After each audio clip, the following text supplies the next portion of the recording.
안 기자, 정치부 박지한 기자 나왔습니다. 자, 민주당은 다시 탄핵 카드를 꺼내 드는 겁니까? 아직 꺼내든 건 아니지만 만지작거리고 있습니다.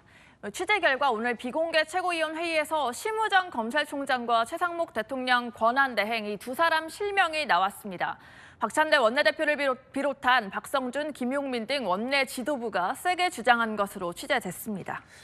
탄핵 사유가 뭘까요? 앞서 보신 것처럼 심우정 총장은 이 대통령의 석방을 지휘했다는 거고요. 최상목 대행은 마흔역 헌법재판관 후보자를 임명하지 않았다는 겁니다. 원내 지도부는 특히 최 대행에 대한 비토가 터져나온 것으로 알려집니다. 근데 이제 궁금한데요. 사실 최 대행이 마 후보자 임명을 하지 않은 건 뭐 하루 이틀 일은 아닌데 왜 갑자기 또 이렇게 수면 위로 올라온 거예요? 사실 지난해 12월 27일 한덕수 국무총리 탄핵안 가결 이후 민주당의 탄핵 릴레이가 잠시 주춤했었죠. 하지만 야당의 독주가 부각돼서 여당의 지지율 회복에 빌미가 됐다는 성찰도 있었습니다. 그러니까요. 근데 왜 석 달 만에 다시 꺼내 드는 거예요? 그만큼 비상 상황이라는 겁니다. 이 민주당은 윤 대통령의 구속 취소 전만 해도 마 후보자 없이 8대0 인용 가능하다 자신했었는데 그런데 예상치 못한 이 구속 취소에 윤 대통령 선고 기일까지 잡히지 않으니까 이러다 혹시 탄핵도 돌발 상황이 벌어지는 거 아니냐 불안해하는 겁니다.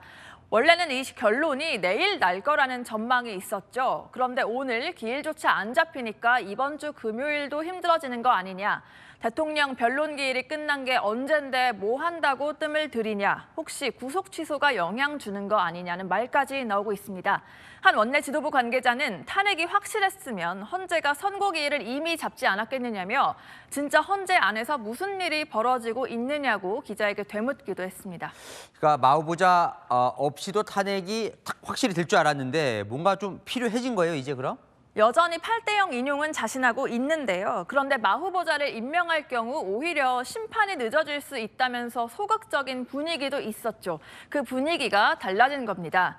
한 지도부 핵심 의원은 8인 체제에서 기각이 나올까 봐 불안한 건 사실이다. 늦더라도 9인 체제로 가는 게 낫지 않겠냐는 의견이 나온다고 하더라고요. 이제는 속도보다 확실한 탄핵이 필요하다고 보는 겁니다. 지지자들 압박도 거셉니다. 대통령 구속 취소 이후 이재명 대표 팬카페에는 최상목 탄핵 꼭 해라, 탄핵 지연이 부른 참사 등 강성 발언이 쏟아졌습니다. 더 적극적인 액션을 원한다는 거죠.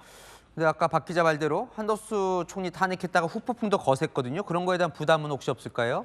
중진 의원들은 이제 탄핵을 해선 안 된다 이런 만류하는 분위기입니다. 한 중진 의원은 당에 부담되는 건 맞다, 추이를 보자고 했고요.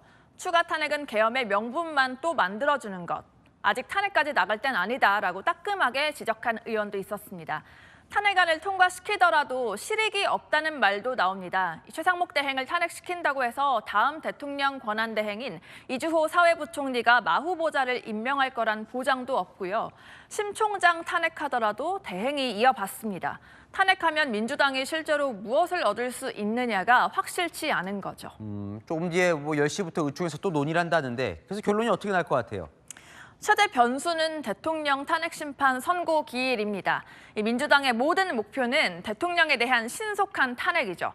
그래서 모레까지는 기다려보자는 의견이 일단 대세입니다. 이번 주 대통령 탄핵 선고 기일이 확정되면 굳이 최상목, 심우정 탄핵을 고집할 필요가 없다는 건데요.